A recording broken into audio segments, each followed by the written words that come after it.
Good morning classmates! Ako nga pala ulit si Rylin Bindiho at welcome kayo dito sa Mr. and Mrs. channel po, no? Ito yung bagong YouTube channel namin ni Mrs. Rugby. So naka 4,000 subscriber na rin ako dito mga classmates. Maraming salamat. Ngayon, anniversary namin ni Mrs. 12-year anniversary ng wedding namin.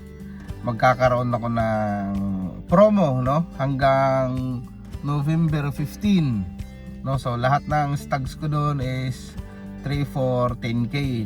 Pag piraso naman per head 4k naman siya mga classmate.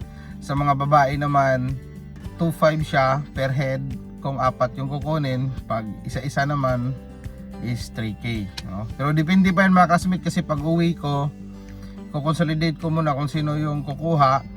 O di kaya pag uwi ko, video ko sila, ipopost ko na lang dun sa Facebook ko. So, proceed tayo ngayon sa ating topic mga classmate, kasi ito hindi gaano napapansin eh. Kasi nakikita ko sa social media talagang shortcut, no? Naging shortcut yung pamamaraan nila, diretso pointing, 21 days conditioning, pointing, may mga importanteng bagay na nawawala, no? So ito mga classmate, kasi pag nanalo kasi yung isang manok, o pag gusto nating mag-perform yung manok doon sa rueda, hindi po sa isang dahilan lang yan. Dahil sa magandang conditioning, dahil sa magaling yung handler, magaling yung mag-point, no? O magaling yung gaffer, whatsoever. Sa gaffer naman, basta maitama mo lang yung asinta mo, kasi actually wala siyang accurate na 100% na dapat ganito ang kasa mo para sure ball ka, no? Wala siya, kasi lahat yan sinubukan ko na.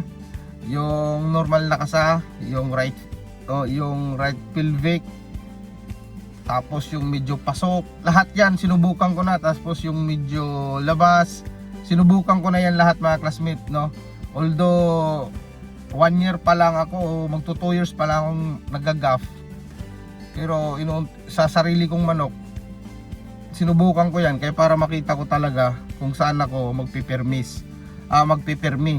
So ngayon, ang pinaka subject natin, no, kasi hindi ako sang-ayon doon sa iisang bagay lang, no? Kasi once na manalo ang ating alaga mga classmate dyan sa rueda, hindi lang yan dahil sa pointing, hindi lang yan dahil sa gaffing, hindi lang yan dahil sa conditioning kung tawagin, no? So combination po talaga yan mga classmate. Hindi po pwedeng isa lang, ikaw lang magaling, ganito lang magaling. Hindi yan individual, team yan, team. Yung pagmamanok o yung achievement mo o pag panalo mo doon sa tinatawag natin ngayon na sports natin, combination na yan ng bloodline, upbringing, doon sa pag-precon nyo, sa conditioning nyo, sa pointing, tapos gaffing, tapos yung swerte, no? So ilan yon? Marami yon. Bloodline, number 1. Upbringing, yung pagpapalaki, paano mo sila alagaan hanggang 6 months to 7 months. Tapos yung pag-preconditioning nyo, paano nyo i-introduce yung 21 days conditioning nyo. Tapos yung 21 days conditioning, then yung pointing 5, tapos yung gaffing 6, tapos yung tinatawag natin na swerte, no? Swerte or malas, magkasama yan, kasi pag sinwerte ka, manalo ka. Pag minalat-alat ka at minalas ka, matatalo ka, no? Mababaliwala lahat yan. So 7, no? 7 yung composition niya bago ka manalo, no? Hindi po tayo wag na nating gawing komplikado. Wag rin tayo maging pilosopo na nananalo nga tayo na bunot lang, mga ganun ba? Yun nga, pinapakain lang, nanalo. Subukan yung ilaban sa timbangan, sa medyo gitnang labanan, tapos kumuha lang kayo na ganito lang yung pakain nyo, ganito yung alagaan nyo. Tapos basta madami mga classmate, no. Payo ko lang doon sa mga baguhan, no. Ako baguhan ako, pero yung ibig sabihin baguhan, yung nag-i-start pa lang last year, nag-i-start pa lang last month, yon mga newbie ba, no.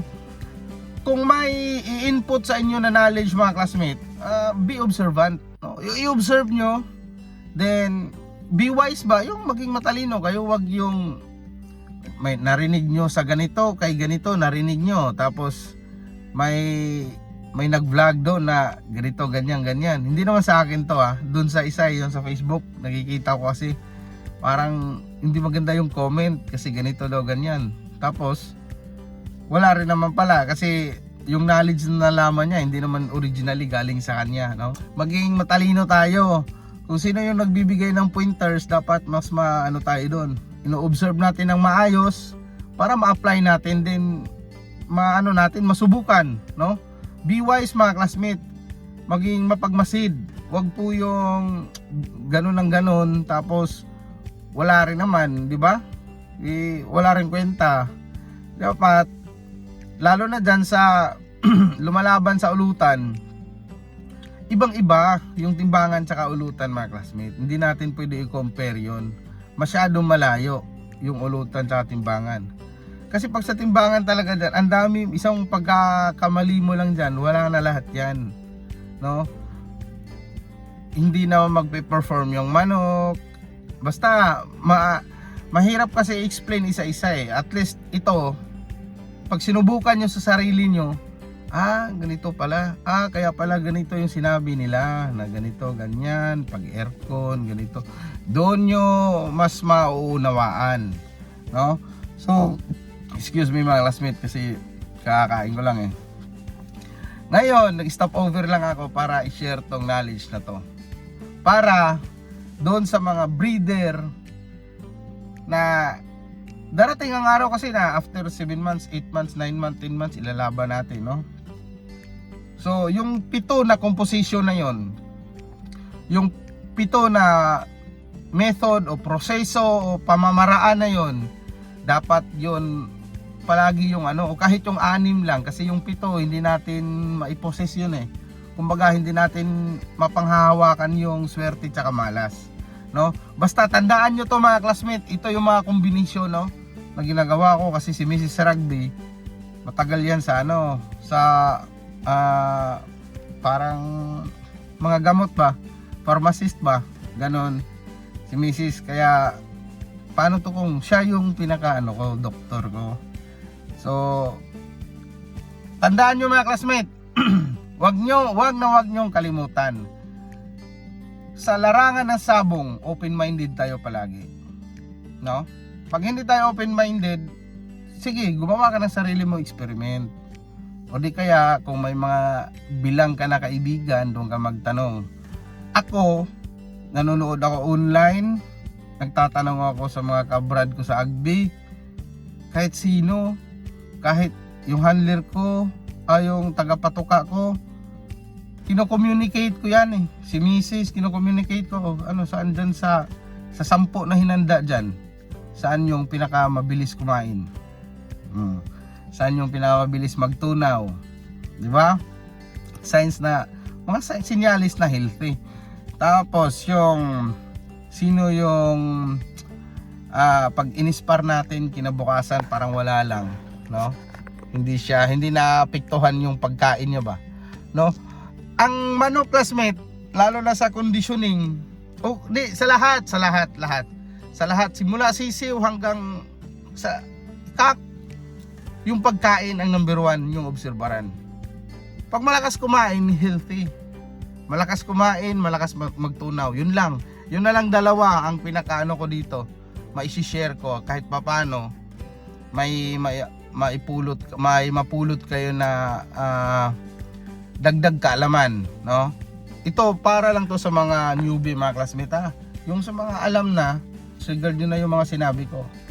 Kasi ito sarili ko rin tong observation based sa experience, then observation, then theory na pag-aaral, no?